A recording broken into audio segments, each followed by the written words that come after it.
Hola. Ciao. Hello. Different languages. Every profession has its own language. Doctors have one, lawyers have one. So does every department.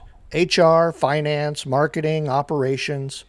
Ask finance to explain a variance report to marketing, or ask IT to explain latency with tons of acronyms to a room full of executives and watch the eyes glaze over. Here's the thing nobody tells you when you step into a leadership seat, technical or not. Your job isn't just to run your department. Your job is to stand in the middle of two worlds and connect them. And if you can't do that, it doesn't matter how good your team's work is. Nobody upstream or downstream is going to understand why it matters. Welcome back to Click Start. I'm Gary Kern, your host. Today's topic is one I lived every single day in IT management. The CIO as translator. I'm like a bridge troll in a technology chair. That may be too visual for some of you, because that's my seat. But if you lead HR, finance, marketing, operations, or any function that sits between the front line and the executive table, this likely represents you too. Here's the reality of that seat. You bridge the gap between two groups who are both smart, both working hard, yet both speaking the language the other doesn't fully understand. In my case, the IT team was thinking in systems, controls, dependencies, and risk. My executive team was thinking outcomes, budget, timelines, and customer impact. Neither one was wrong. They were simply standing on opposite banks, and somebody had to be the bridge that carried meaning both ways. If that sounds familiar, yet you've never touched a server in your life, it should. Swap systems and technical debt for, say, headcount and turnover, or campaign spend and brand risk, and it's the exact same bridge, just built over a different river.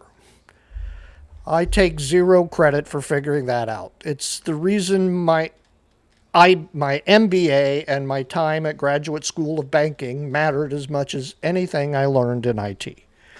That business education gave me the vocabulary to sit in an executive meeting and carry what my team needed across in terms that moved a budget conversation forward. And it gave me the credibility to walk back to my team and explain why the business was asking for something that on the surface looked like it made no technical sense. That bridge building wasn't reserved for big meetings. It was a daily habit. Some days carrying a technical constraint over to an executive in terms of risk and cost. Other days carrying a business priority back to my team in terms of what it meant for their roadmap. One direction or the other, nearly every day. Here's what I've come to believe. Bridging that gap isn't a nice soft skill you layer on top of the real job. Anybody can learn to run their function well. Far fewer people can mind the gap, be trusted on both banks, and make each side actually understand the other. That's the seat. That's the seat you sit in. That's the Peter principle often applying there. People who are excellent in their function but never learn to translate get promoted into leadership anyway. And why do they fail? They can't make that connection. Someone else has to fill that gap for them, usually badly and usually not in their favor. But, alas, that will be likely another episode. So how do you actually build that muscle from your seat? First, learn the business, not just your function, obviously. You don't need an MBA, but you need real fluency in how your organization makes money, manages risk and measures success. You can't bridge a gap you only understand from one side. Second, learn to strip the jargon before it crosses the bridge either direction. If you can't explain an issue from your world in 1 or 2 sentences to someone outside it would understand, you're not ready to bring it to them. Use analogies if you have to. I've always tried that. Sometimes to great excess, sometimes not. But do the work of carrying it across yourself before you ask them to meet you halfway. Then run the same process in reverse.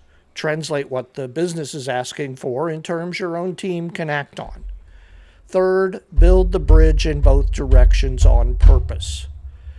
It's easy to get good at crossing one way and let the other lane go quiet. Make sure your team understands why something the business is asking for matters, not just what needs to get done, and that your executives understand what it will actually take to deliver and the implications of that, not just why it's needed.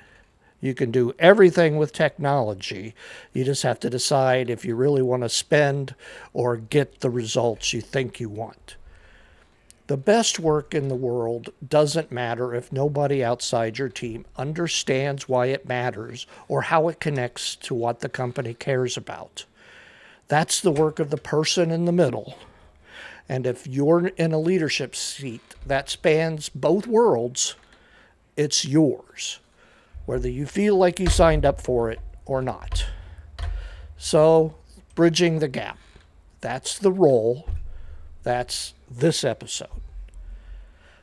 Subscribe and follow so you don't miss the next one, and you can see how else I screw up doing these podcasts. But hey, it's going to be an interesting ride.